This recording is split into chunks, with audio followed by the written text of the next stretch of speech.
The conference room buzzes with a nervous energy that should be reserved for a quarterly audit, not the usual Tuesday briefing. But today, something feels different. There's a tension in the air, a subtle shift that's been building for weeks, though most people haven't noticed. They'll feel it now, though. I can already tell. Laura Wilson, HR specialist, steps into the room. Everyone in the company knows her role: the office harmony expert, the conflict resolution savant. She's the one you go to when things go wrong, when egos clash, or team dynamics fail. The trouble is, Laura doesn't just solve problems, she creates them, and she's been creating a very specific problem for me. I sit at the head of the table, leaning back in my chair, eyes scanning the room as I wait for her to start. She's got that smile, one that's too polished to be genuine, the kind that sets off alarms in the back of my mind. She's about to drop the hammer. "Good morning, everyone," she begins, her voice smooth as butter. But there's a sharp edge hidden underneath. She doesn't waste time. As we all know, our quarterly review is coming up, and I've noticed some troubling signs in the team dynamics surrounding David's latest project. I can feel every pair of eyes shift in my direction, and I know what's coming next. I've been expecting it, though not in this form. "David," she continues, her gaze sliding over to me, "while your project management skills are technically sound, I've received multiple anonymous reports about some issues with team cohesion. Specifically, your leadership style has been described as outdated. It seems the team is struggling with collaboration. It's hard to move forward when there's such tension." I force myself to keep the expression on my face neutral. I don't blink. I don't flinch. The room is quiet. Too quiet. But it's only a moment before I hear the whispering. "Outdated?" I hear someone murmur. It's Helen from marketing. She has no idea how much she's just unknowingly fed into Laura's little game. Laura keeps her composure, but I can see the faintest glint of triumph in her eyes. This isn't a casual remark, it's a calculated strike. She's publicly undermined me in front of the entire team, casting doubt on my competence as a leader. She's framed me as a dinosaur, incapable of leading the modern workforce. "We need to focus on improving internal collaboration, David," Laura continues, her voice turning saccharine, like she's offering a solution. "Perhaps it's time for a more hands-on approach to team development. I'll make sure to assign someone from HR to oversee the project's interpersonal dynamics moving forward." I feel my blood heat up. This is it. This is the moment I've been dreading. This is her way of saying, "You're not fit for the job." It's a public execution, dressed up as helpful advice. It's as though she's telling everyone, I'm the problem, but I've been in this game long enough to know how to hold my ground. I smile, a tight, controlled grin that doesn't reach my eyes. "Thank you, Laura. I'm sure your expertise in conflict resolution will help us move past these challenges," I say. My voice is calm, but there's an undercurrent of something darker there, something that most people miss. She doesn't see it. The meeting drags on for another 20 minutes, but I don't hear a word after that. My mind is already working. I've known for weeks that Laura has been playing a dangerous game, trying to discredit me, trying to move me out of the picture. The problem is, she's made a fatal mistake. She underestimated me. She doesn't understand how many pieces I've already put in motion. I stand up, excusing myself from the meeting early. The moment I step out, I don't even make it to the elevator before I feel my phone buzz. It's a message from Greg, the senior VP of operations. "You all right? Heard the talk in there. Not great optics. Let me know if you want to chat." I smile, but it's not a friendly smile. Greg's one of the few who knows what I'm really capable of. He's also someone who knows how to play the game. I text him back, "I'm fine. It's a minor setback. Don't worry. Let's talk later." As I make my way down the hallway, I feel the weight of the past 3 years pressing down on me. I've been here long enough to know how this place operates, who's loyal, who's out for their own gain, and who thinks they can get away with playing dirty. Laura Wilson just made a huge mistake. She thinks this is a simple case of office politics. She thinks she can outmaneuver me, put me in a corner. But she doesn't know who she's dealing with. I've seen this before, been overlooked, underestimated. But no one gets to destroy my career without a fight. And this is my fight. I step into my office, close the door behind me, and take a long breath. Time to think. Time to plan. One thing's clear. This is just the beginning. It's funny how the most dangerous things in life often start with the most innocent-looking moves. A casual phone call, a quick email, a fleeting glance across a crowded room. It all seems so small at first, so irrelevant. But when you're playing the game I'm playing, every detail matters. Laura Wilson made the mistake of thinking I wouldn't see her trap. She thought she could embarrass me publicly and ride that high to an easy promotion, while I'd quietly retreat into some corner office, hoping the storm would pass. But it's never that simple. The first rule of revenge is to stay calm. People expect a reaction, something loud, something obvious, but they never see the quiet stuff coming, and that's what I'm doing now, setting the stage. I reach out to Greg. I need him in my corner, and I need to move quickly. Laura's already playing her hand. It's time to make sure I'm holding all the cards. We meet for lunch at a small cafe just off the main road, away from the prying eyes of the office. I order my usual, a simple sandwich and black coffee. Greg gets the salad, always the salad, like he's trying to project an image of health, but I know he's just as ruthless as I am. He's got the right instincts. "You're going after her, aren't you?" Greg says, leaning forward, his eyes scanning the room as if the walls might be listening. I take a slow sip of my coffee, then nod. "She made a mistake, Greg. She thinks this is a game of office gossip. It's not. It's bigger than that. She's not just messing with me, she's messing with people who matter." He raises an eyebrow. "And you've got those people on your side?" I smile. I don't need their side, but I've already made a few calls. I know who to lean on. I look him dead in the eye. I know exactly where her skeletons are buried. Greg doesn't flinch. "You've already started setting it up, haven't you?" "Every good plan needs a foundation. I'm just making sure she doesn't realize she's building her own tomb." We exchange a few more words about the finer details, but most of it is just setting the narrative. I need to let Laura think she's in control, keep her comfortable as she walks deeper into the trap. Her arrogance is her blind spot, and I'm going to exploit it. By the time lunch ends, I've got what I need. Greg is in the loop, and a few more pieces are in place. But Laura isn't the only target in this game. If she wants to play dirty, she'll need help. And help she has her closest ally, Maria, who's also in HR, is practically glued to her side. Maria's got her own skeletons, alcohol abuse problems, constant lateness on key reports, a mess of personal issues she's been hiding for years. Laura's been covering for her, pulling strings behind the scenes. That's leverage. I've got my eyes on Maria now. The next day, I send a quick email to one of the junior HR assistants, someone I've worked with a few times over the years. It's a simple request, nothing too direct, but it's a message. I want to know everything about Laura's schedule, her reports, the team she's been meeting with. Most importantly, I want access to her personal files. I'm sure she's got a few missteps buried there. Maybe some inappropriate comments in emails. Maybe a few HR violations she's overlooked in her rush to keep up appearances. The assistant responds within the hour. "Happy to help. I'll send you the information shortly." I smile. It's a small victory, but it's enough. I don't need to rush this. The trap is closing slowly, deliberately. Laura's no idea that the walls are closing in. Later that afternoon, I get an email from Laura herself, a bit too late to be considered professional. She's clearly trying to do damage control, but her attempt at an olive branch reeks of desperation. "David, I wanted to reach out and clarify my comments earlier. I understand you might be upset, but I believe it's important we address the team's concerns about your leadership. Let's sit down and work through this." I read the email twice, then let out a soft laugh. Work through this? She's got no idea what she's walked into. I draft my response, each word carefully chosen to make her think I'm on her side. I don't need to rush into anything now. I'm playing the long game. "Laura, I appreciate your concern. However, I think it's clear that the issues you raised earlier were based on some misunderstandings. I'd be happy to meet and discuss, though I'd like to make sure we're both aligned on the goal: improving team dynamics, not creating unnecessary conflicts." The email is perfect, calm, respectful, and, above all, disarming. I'm setting the tone that I'm the reasonable one. Let her think she's in control of the conversation. It's all part of the plan. The days pass, and I make a few more quiet moves. I make sure a few accidental emails land on Greg's desk, subtly hinting at the HR issues Maria is facing. The alcohol, the tardiness, the inconsistent work.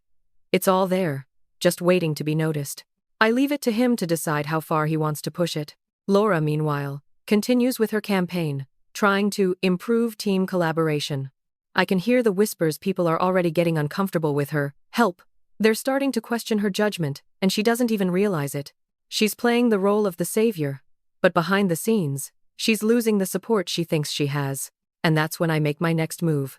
I start planting rumors about her, little seeds of doubt, a misplaced comment here, a casual mention there. It's nothing too obvious, just enough to make people start questioning her motives. Then, the VIP visit is announced. A high-level audit from the corporate headquarters. This is the perfect storm. If I can get the auditors on my side, the pressure will build on Laura like nothing else. They'll see her as the problem, not me. But there's a catch. The audit is only days away, and I've just gotten wind of a potential leak in the supply chain, a minor mistake that could lead to a major legal issue if it's not handled properly. If the auditors catch wind of it, it could derail the whole operation. I know what I have to do. I'm not just setting traps for Laura, I'm setting the whole company up to fall in on itself. The auditors will arrive, but they won't be focused on what Laura's been doing wrong. No. They'll be focused on the mess I'm going to expose in the system. People always imagine downfall as a single, catastrophic moment, a chair snapping, a scream, a headline. But corporate destruction doesn't happen like that. It's quieter, slower. It begins with a whisper, a missing file, a question asked at the wrong time. And by the following week, the whispers have turned into a steady hum. Laura doesn't notice it yet. That's the best part. She's too focused on her campaign to notice the way people glance at her differently. Too busy scheduling forced team-building sessions to hear the cautious tone in their voices. Too wrapped up in her power fantasy to feel the fault lines forming beneath her feet. But I notice everything. Especially the panic brewing in the operations department. The supply chain breach. It starts as a simple error. A mislogged shipment. Nothing remarkable on its own. But when you stack that error against the timeline of the upcoming corporate audit, suddenly it looks less like a mistake and more like a scandal waiting to break. I walk into the warehouse office early Monday morning.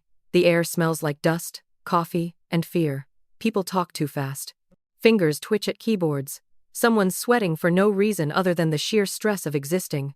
David, hey, did you hear? The audit's moving up. Corporate pushed it. They'll be here Wednesday. Perfect. I nod, playing the concerned manager. That's sooner than expected.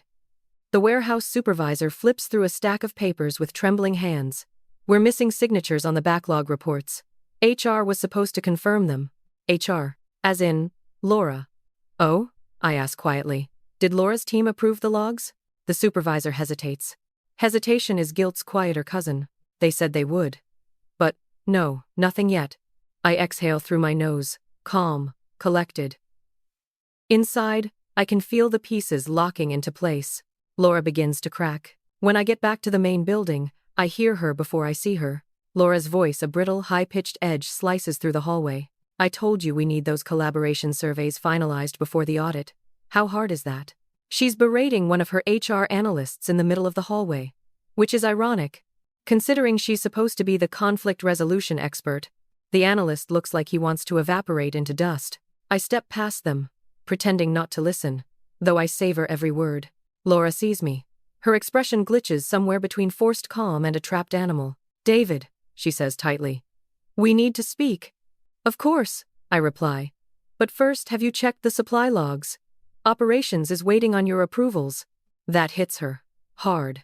She blinks too slow. I was going to. It's fine, I say kindly. Just make sure everything's in order for the auditors. The color drains from her face. She knows. Something, somewhere, is wrong. She just doesn't know how deep it goes. Yet, the leaks begin. By noon, the rumor mill is cooking at full speed. 2 engineers whisper in the break room.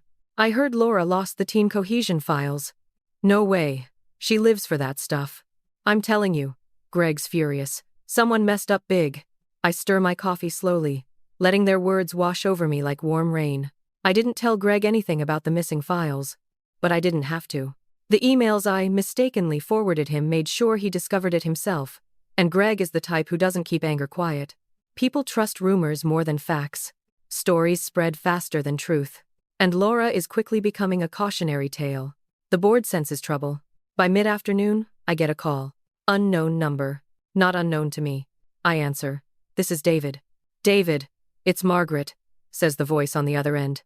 Executive board. 2 levels above anyone I should reasonably be talking to. I heard there's trouble in HR. Is your team being affected? My heart pumps once. Slowly.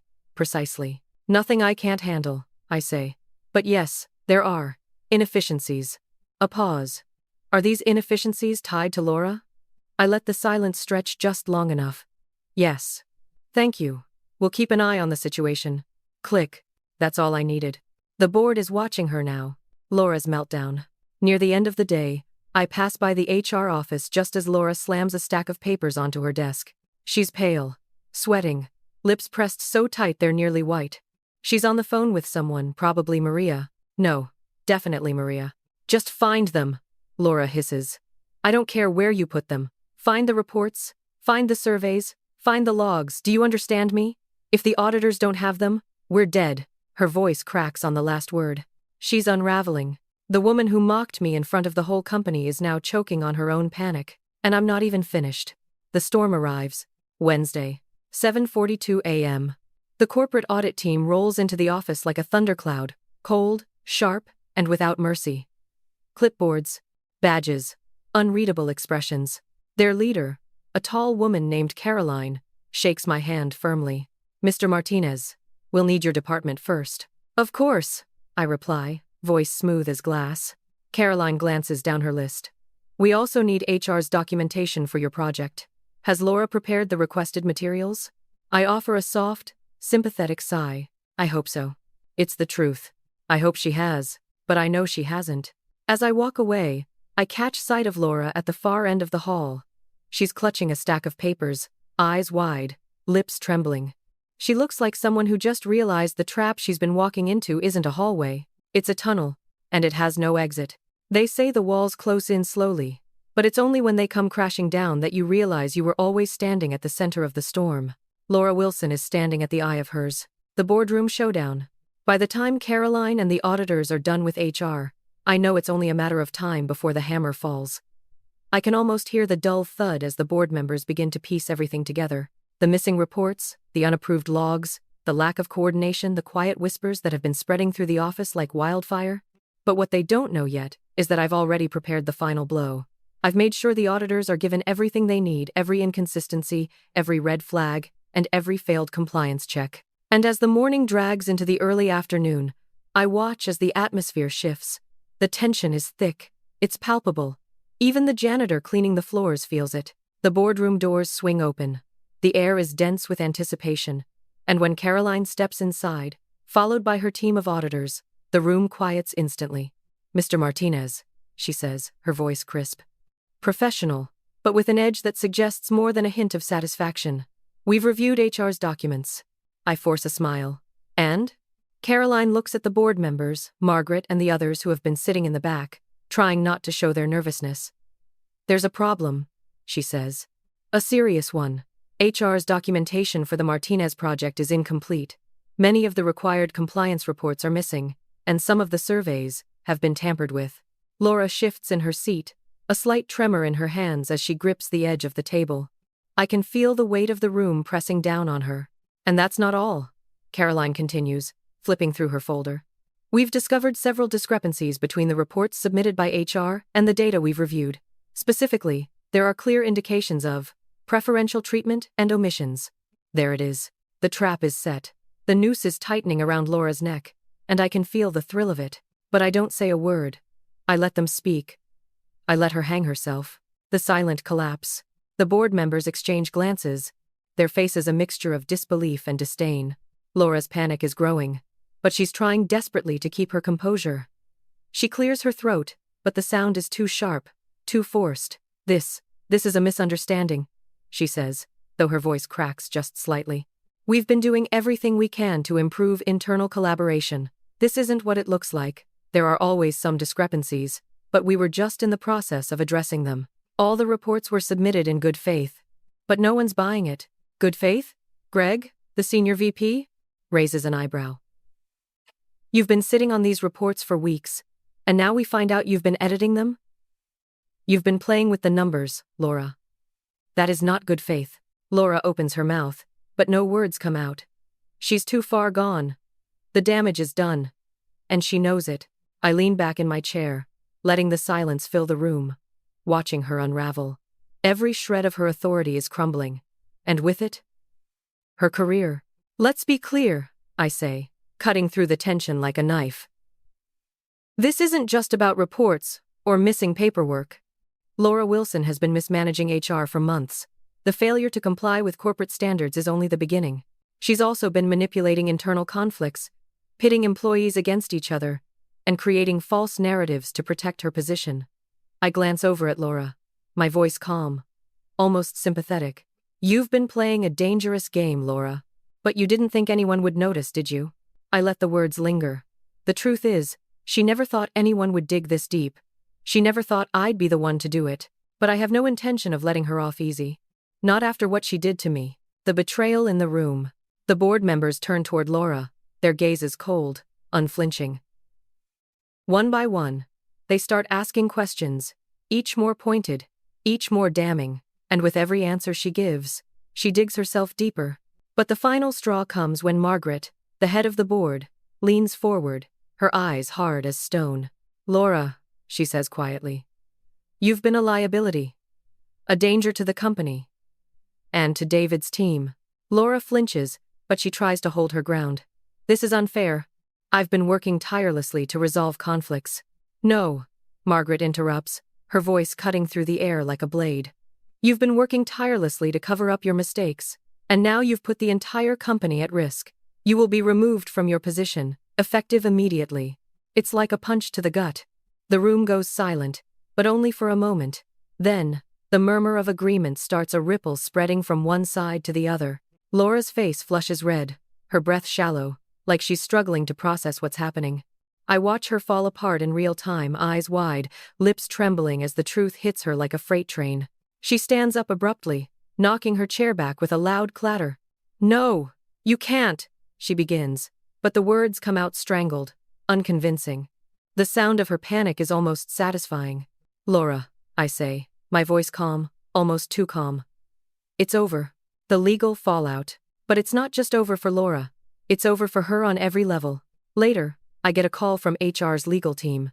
They've already started the process to terminate Laura's employment. They'll need to go through the proper channels, but it's only a matter of time. There's a problem with her severance. She's broken company policy, and the board has made it clear that they won't back her up. She'll be escorted out of the building within the next 48 hours. But that's not the worst part. The worst part is that I've made sure the media is ready.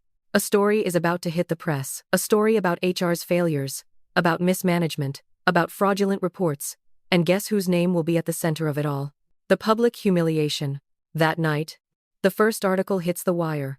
The headline is brutal. HR specialist fired amid internal scandal. Company accused of false reports.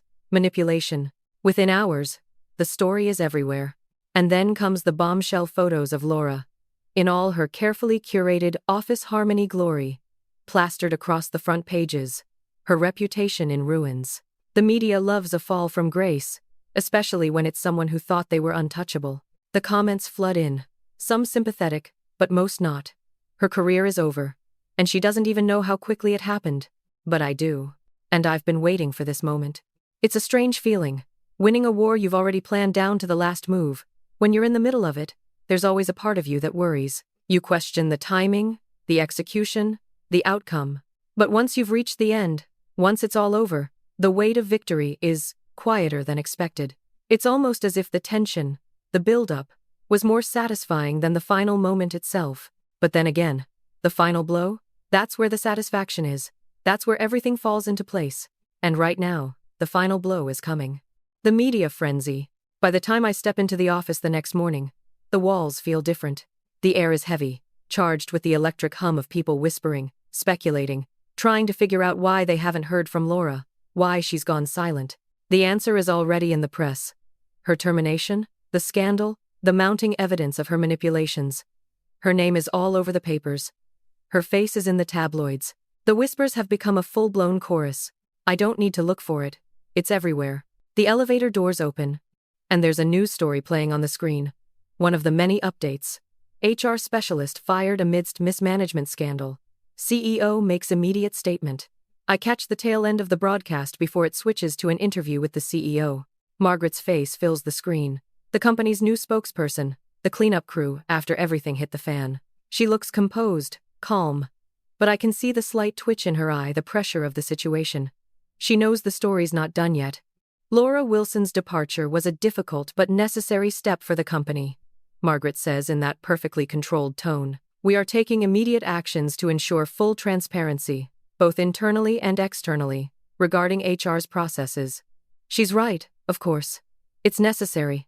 But I'm the one who made it so. And Margaret knows that. She knows who orchestrated this. She just doesn't know how deep it goes. The boardroom ascension. I've been playing this game for longer than most people realize. It started as a quiet maneuver, a series of decisions made over months, quiet calls, delicate shifts in the way people think about me, a whisper here, a rumor there, a suggestion of inefficiency in just the right places. I never forced anything, but I always made sure I had leverage. That leverage, of course, was my ability to see the system from the inside. I knew what the company needed, what it lacked. Laura Wilson was never going to understand that. She thought she could play the political game with bluster and manipulation. She didn't realize the people who win in this world, the ones who rise to the top, they do it with intelligence, subtlety, control, not loud moves, but calculated ones. And now, it's my time. I step into the boardroom, greeted by familiar faces. Some I've worked with closely. Some who never quite understood how much influence I held until now. Greg's already there. He gives me a look as I walk in, a nod that's both respectful and something more. David, he says, gesturing to the empty seat at the head of the table. You've earned this. I sit down. The table goes silent. Margaret clears her throat. It's official. The board has decided to promote you to senior project manager, effective immediately. I don't respond immediately. I take a moment, let the words settle in. Senior project manager. I could take it further, of course. But right now, this is enough. I've made my point, and the promotion isn't just about the title. It's about showing who runs things behind the scenes.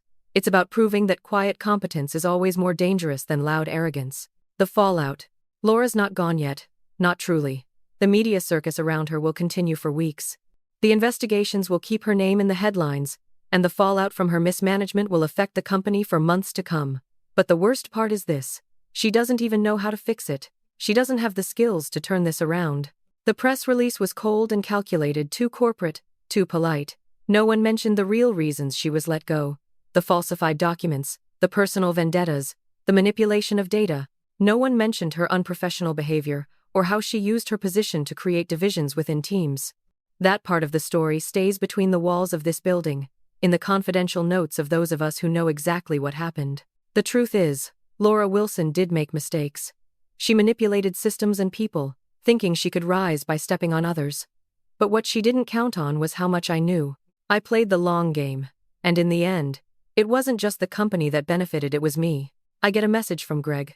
Congrats. But don't get too comfortable. Things are about to get messy. The board will want your help with the fallout from this. There's a lot of cleanup to do. I smile as I type back. Let them clean up the mess. I've already built the foundation. The final touch. A few days later, Laura's lawyers send a cease and desist letter. Apparently, she's thinking about suing the company for wrongful termination. The audacity of it is almost laughable. I forward the letter directly to Margaret, with a simple note. I think this is a distraction, don't you? The last thing we need is a prolonged legal battle. Perhaps it's best to put the entire situation to rest. It's a courtesy more than anything. I know exactly how to handle it. But it's important to let Margaret think the wheels of power still need her involvement. I want her to feel in control for just a little longer. She's been useful. For now, the calm after the storm. By the time everything settles, the company is in a fragile state. People are still whispering about Laura's fall from grace, but they're starting to feel more comfortable under my leadership. There's stability now. There's order. I glance at my reflection in the glass wall of my office. I'm not a man of loud victories. My power isn't in grand gestures. It's in the quiet, deliberate moves I make.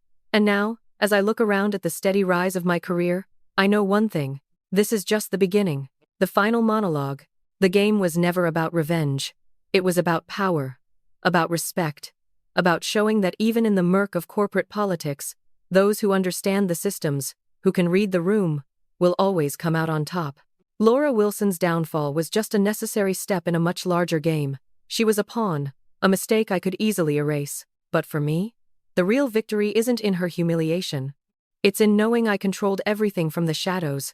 The real power isn't in titles or promotions. It's in control.